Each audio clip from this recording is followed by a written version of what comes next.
Hello everyone, welcome back to the workshop. I just wanted to give you guys an update on the Reed-Prentice lathe. I've done some work to it. I've put gearbox parts back on and gotten a couple of handles and, carriage is back on it. There's a carriage now and I'm putting things in place. Some things I'm putting them on just so that they're out of the way and I know I'm going to have to take them off again. Putting together the taper attachment and the saddle and all that, carriage, the apron is basically ready to go back on. There's no reason why it shouldn't. However, there's two things that I got to do to it before I put this guy on. First thing is going to be, there's supposed to be a bolt of some kind here that joins this union to this casting here. There's a threaded hole there.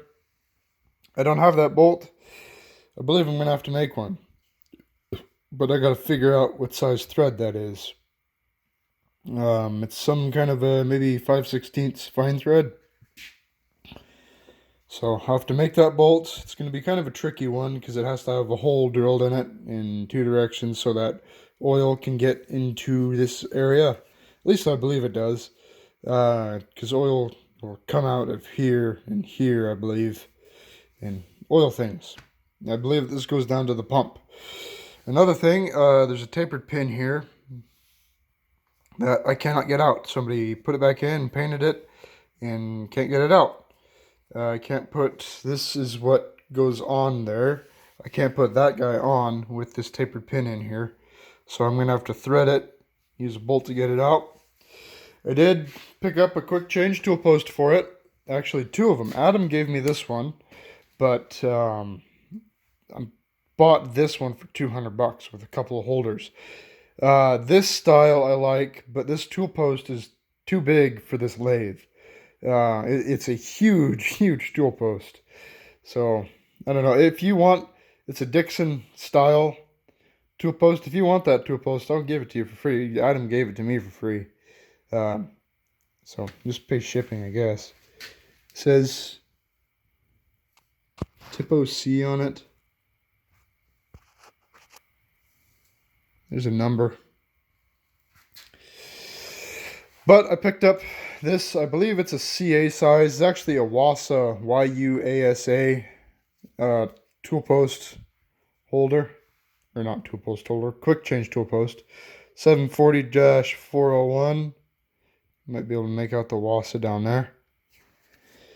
I like this style because, I mean, this geometry is pretty easy. You don't need any special cutters. You just need a T-slot cutter to make this style. But this style is even simpler than that style.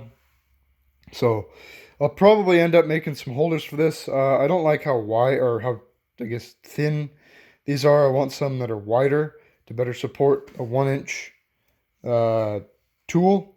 So I'll make some.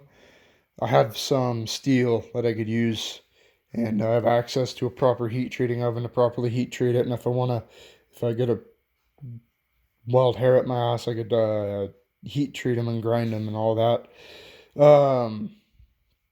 So this thing, and it even comes with a nut that fits this tool post, kind of. There's a gap here.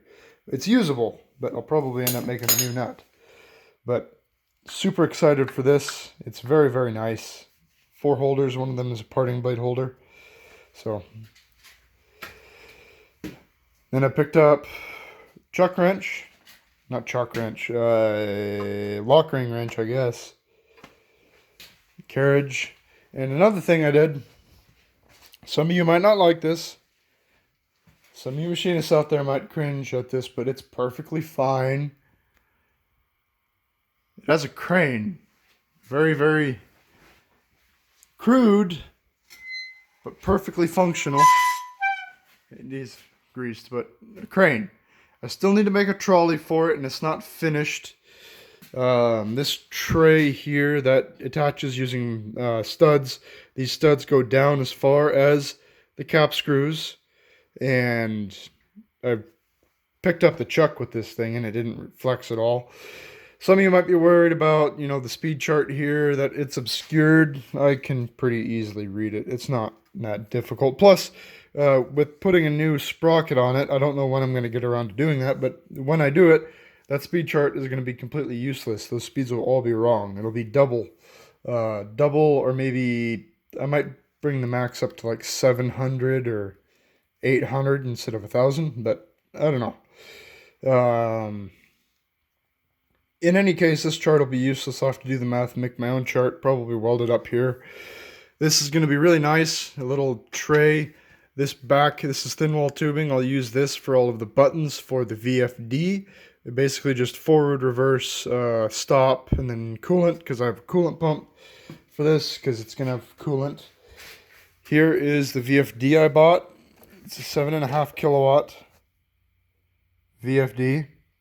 It's a cheap Chinese one. It was like 200 bucks. So I'll tell you guys how it works. If it doesn't end up working, I'll just get like a rotary phase converter. And I wanted to power the K&T off of 3-phase using the original motor. And I'm still thinking about it. What I might end up doing is putting a VFD on the K&T as well. I don't know. Adam suggested putting an extension cord on this and swapping between the two, but I really don't want to have to swap between machines. I want to be able to go up to my mill, turn it on. Go up to the lathe, turn it on. Go up to a grinder, turn it on. Not have to do anything else. The easier things are, the quicker I can get work done, the more work I can do. So, like the punch press, I want to have it wired up permanently with a switch. I could just come up and flip it on. I might have some kind of safety on here, just so you don't accidentally flip it on, but it's really only me in the shop doing work. So, as I'm putting this machine together, I'm figuring out where all these parts go. I kind of had some guesses at first, but now I'm sort of confirming all of my suspicions. Like these two here, I thought that these two went together, and they do. This is part of the taper attachment. And then this is the back cover, cross slide. I, of course, have the compound all together. Those are all bed clamps that go up underneath. Here's the bottom of the saddle, or apron. Sorry, saddle is a milling machine term. I keep using carriage, apron, and saddle interchangeably, which is wrong. All of these oil cups, this little wedge, that goes right here to push those two nuts apart. I am slowly reassembling it off camera. A lot of this, none of it's particularly difficult or complex. And I might set up the camera for like a time lapse, but it's certain parts, there's just nowhere else that they can go. And there's no tricks for anything, or it's just reassembly. It might just be me, and I doubt it, but I don't really want to film all of it. It goes by faster if I don't film it, and it's more enjoyable for me. I would love to make like a camera rig on this thing for whenever I'm turning, so that I could show you guys the turning. But the reassembly, you got to sit there and jump back and forth and do all sorts of different things. It'd be a hassle with a camera trying to keep everything in the shot. And I'm figuring out what a lot of the random things in here are. Like these, I had no idea what kind of weird dovetail thing these went to. And then I found out these are actually the two keys for the feed screw, or the feed rod. These are the two original keys, and they just wore out. So they have that perfect little dovetail in there. And the guy that was restoring it put new ones in. You can see them in there. New ones. And then there's a couple other things that I'm still trying to figure out. There's another key in here with a little drive on it. I don't know what in the world it goes to. Stuff like this. I got no idea what that does. This here, I don't know. Might be for the taper attachment. This here is definitely for the taper attachment. So, putting it all together. And if I sound a little down, I just have a headache and I'm tired. I've been working a lot. I stayed up till 2 a.m. the other day doing a customer job on the little lathe. And I wouldn't have had to stay up until 2 a.m. doing a customer job on the little lathe if the big lathe was going, because the big lathe could do it a lot faster. The Chinese lathe, it doesn't have the rigidity or the horsepower or the anything really to do what I was doing. So I had to take super light cuts, slow, you know. It sucked. It really sucked. So I need to get this machine going ASAP. That's a taper attachment, the rear motor cover.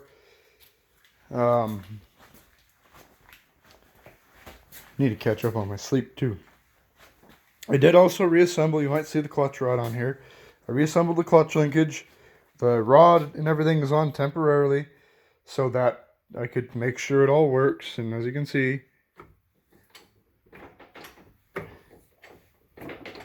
now it does have some play before it actually does anything, which I'm not a huge fan of, but that's all right. I tried to track it down. I had the cover off, and I think it's in the rods in here, because if you see,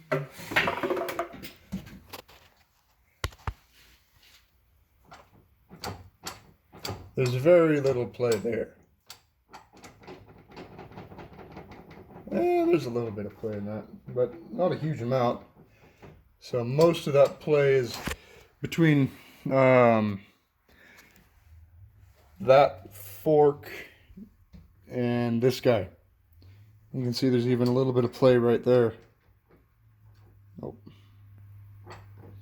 There's just a lot of things that are connecting them. Connecting this lever to that bell. And the most minor amount of play in each of those really adds up, and it makes it so that it seems like it's a lot sloppier than it is. So got the electric hoist that's going to be used for the gantry crane, not gantry crane, the jib crane, I guess it is. I made that crane. I don't know if I mentioned it because I physically cannot pick up the chuck. This chuck here is massive. These are the jaws for those. Those are the jaws. Here it is next to a quick change tool post. It's and just drop one of those. Great. But here's a quick change. There's a quick change tool next to the damn jaws. Those jaws are massive. That chuck is pretty damn big.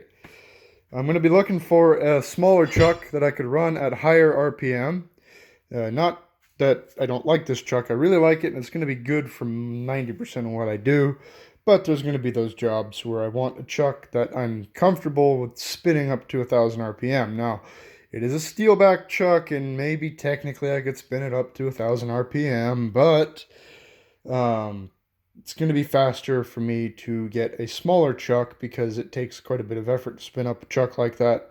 And just waiting for it to spin up and spin down, firstly, it'll be hard on the clutch and the brake. Secondly, it's just faster to get like a 12-inch chuck or a 10-inch, a 3-jaw. One of those would be nice. So, and I also picked up some big pipe flanges so I can make steady rests. So look out for that too. I just wanted to give you guys an update. I don't think I'm going to show a lot of the reassembly. I'm going to try to. I might set up the camera for a time lapse. I would love to show all of it. It's just got to get it done, and filming sucks sometimes. So bring you guys back whenever there's any major news on it. But other than that, thank you for watching, liking, and subscribing. Have a good day.